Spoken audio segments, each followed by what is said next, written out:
Tout d'abord, merci à vous pour l'invitation à notre présentation. Tout d'abord, pour nous présenter, Véronique Buffet, qui est assistante sociale, et moi-même, Mathieu Bailly, intervenant en prévention. Nous avons passé plusieurs années au CNAM, Ergonomie de Toulouse, et ce qu'on va vous présenter, c'est l'issue de notre travail de mémoire de fin d'études sous la direction de Monsieur Pierre Falzon. Du coup, le thème a pour titre d'une approche normative à une approche compréhensive, de l'observation des comportements à l'analyse de l'activité des compagnons dans le BTP.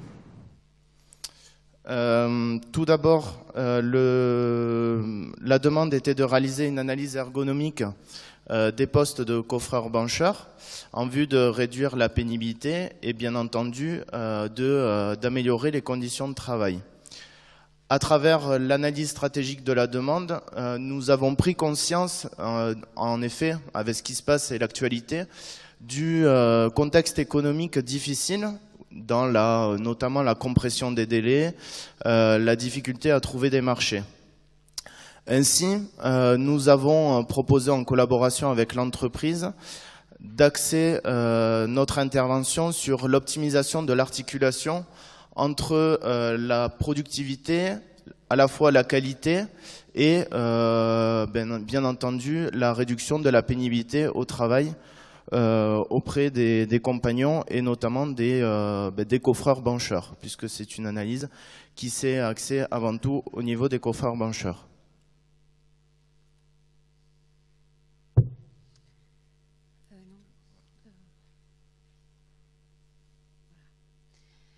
Donc notre observation sur 2 chantiers de l'entreprise nous ont permis d'observer plusieurs contraintes qui freinaient, donc la productivité des coffreurs-bancheurs et aussi qui augmentaient leur pénibilité. Donc parmi ces contraintes, on a par exemple l'inadaptation du matériel, le manque de procédures opératoires ou bien l'indisponibilité des ressources collectives. Et donc, au vu de ces contraintes, les prescriptions imposées par l'encadrement pouvaient paraître partiellement contradictoires aux salariés. Et face à ces contradictions, les compagnons étaient amenés à trier et hiérarchiser donc, les différentes prescriptions de l'encadrement pour atteindre leur objectif de production et préserver leur santé.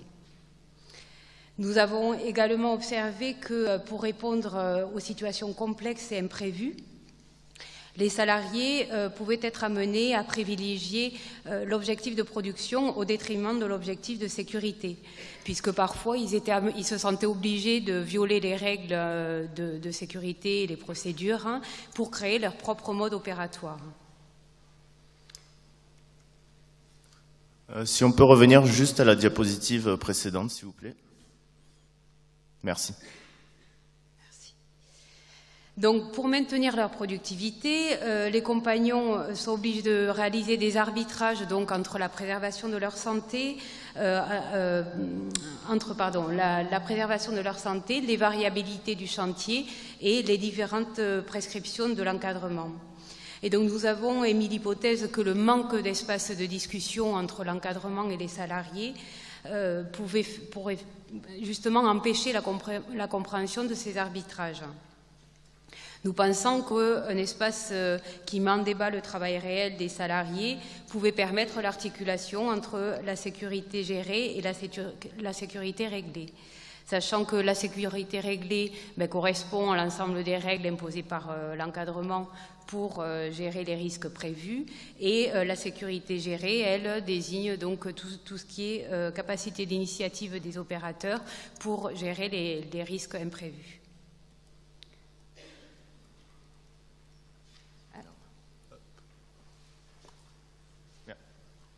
La photo. Merci. Donc pour vérifier nos 2 hypothèses et puis aussi pour analyser les stratégies des compagnons, nous avons réalisé donc, de nouvelles observations, des observations systématiques et aussi nous avons réalisé des confrontations avec des équipes de coffreurs-bancheurs. Donc là, sur cette photo, nous voyons les stratégies des compagnons pour éviter d'attendre la grue. Puisque la grue donc, est une ressource collective et donc elle est parfois indisponible puisqu'elle est partagée donc, dans tout le chantier, bien sûr. Et donc pour éviter justement d'attendre la grue, certains compagnons vont étudier la faisabilité du port de charge à la main et s'ils le jugent faisable, eh bien, ils vont déplacer les matériaux à la main au lieu d'attendre la grue. Donc il est évident que ça leur permet de gagner du temps, mais en même temps ça les pénalise au niveau de la santé et ça augmente la pénibilité. Donc nous avons voulu mettre en avant que du coup dans cet exemple, l'atteinte de l'objectif de production était contradictoire avec la préservation de la santé des compagnons, mais aussi avec les impératifs de l'encadrement. Et donc là, les compagnons choisissent de privilégier l'objectif de production au détriment de leur santé. C'est bon ? Ouais. Un autre exemple, on voit sur cette photo que nous avons un platelage qui est beaucoup trop court par rapport au pied de la banche qui dépasse. Donc les compagnons à travers ça sont obligés de superposer des morceaux de bois afin de caler efficacement le pied de la banche.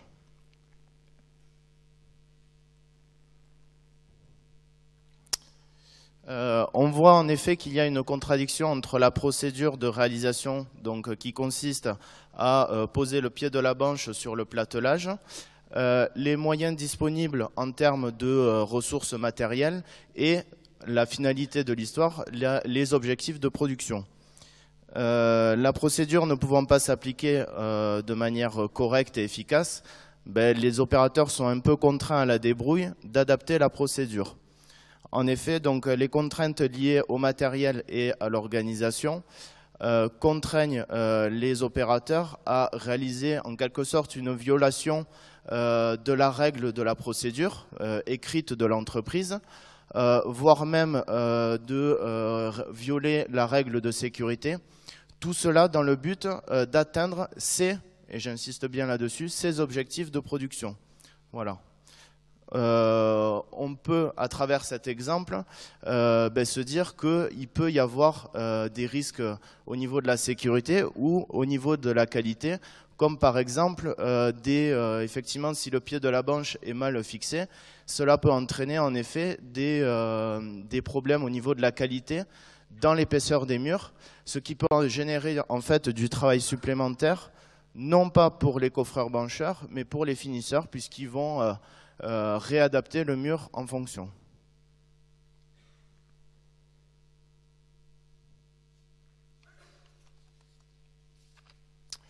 On a bien vu qu'à travers les exemples précédents, les compagnons vont élaborer des stratégies de remise aux normes, de consolidation, voire de réajustement.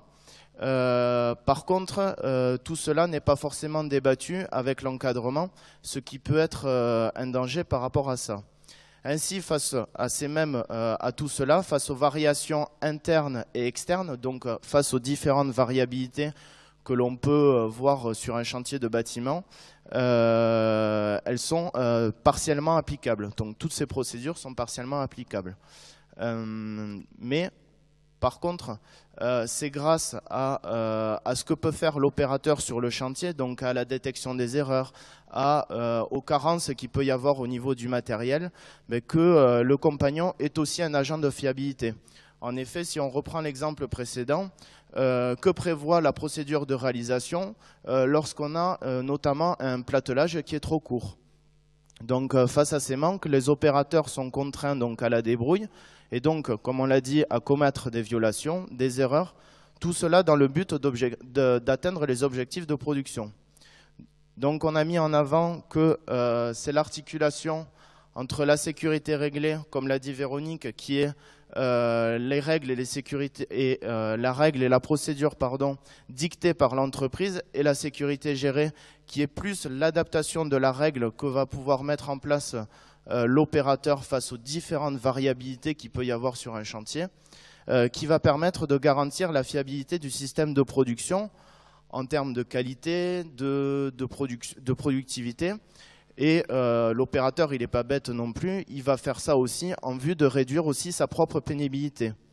Donc on veut mettre à travers, c'est ce qu'on a essayé de mettre en avant à travers cette présentation, que l'articulation entre la sécurité réglée et la sécurité gérée semble nécessaire pour combler les carences de l'une et de l'autre. Forcément, l'une et l'autre ne sont pas toujours complètes, pour que les compagnons puissent faire face aux différents imprévus qui peut y avoir sur le chantier, sans se mettre en danger. Et ça, c'est tout à fait discutable.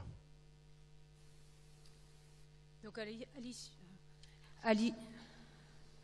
à l'issue de notre analyse de terrain, nous avons réalisé différentes préconisations organisationnelles que techniques donc, au niveau de l'entreprise. La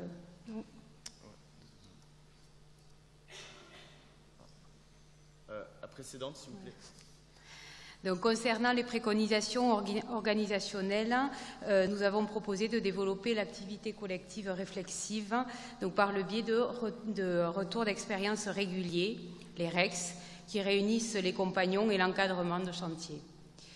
Donc, ces REX doivent permettre de mettre en débat le travail réel pour intégrer justement la sécurité gérée à la sécurité réglée.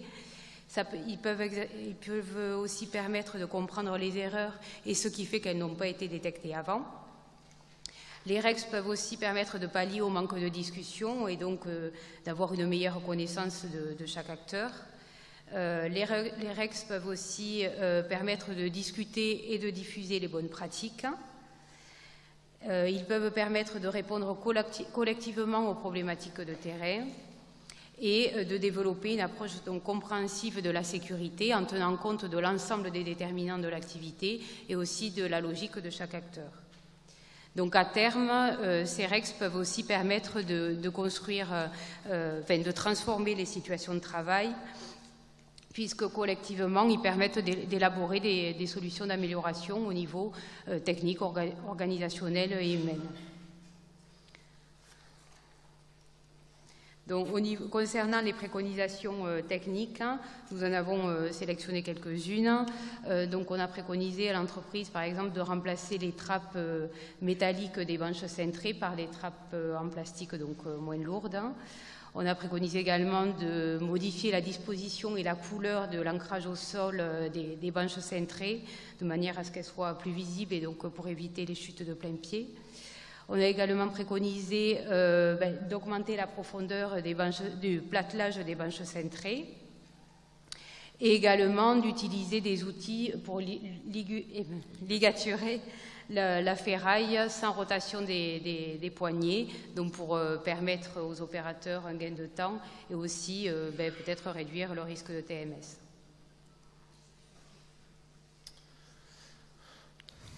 Pour conclure, donc ce schéma représente un modèle, permet le développement, le REX permet le développement d'un environnement capacitant.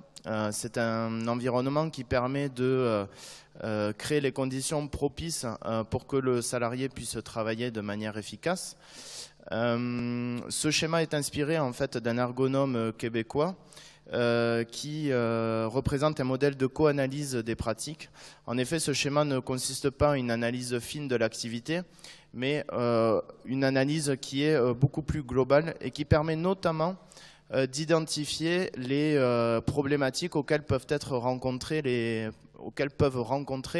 coffreurs-bancheurs. Donc vous en avez vu quelques-unes, bien entendu, il y en a bien d'autres qu'on a pu échanger et discuter à travers notre mémoire.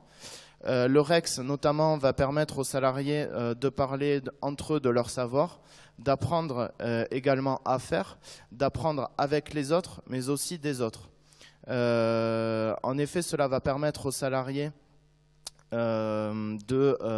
d'apprendre à transposer des bonnes pratiques qu'ils auront vues initialement, soit en formation, soit échanger, discuter avec le chef de chantier, par différents outils comme la reformulation, comme l'analyse vidéo et autres. Mais ces situations bonnes, entre guillemets, pourront être transposées beaucoup plus facilement face à la variabilité que peut présenter un chantier, tout en intégrant les différents critères que peuvent être la productivité, la qualité, mais également la réduction de la pénibilité. Ce modèle, et je terminerai par là, permet de diminuer de manière efficace et durable le nombre de TMS dans l'entreprise, mais également la pénibilité au travail. Voilà. On vous remercie pour votre attention.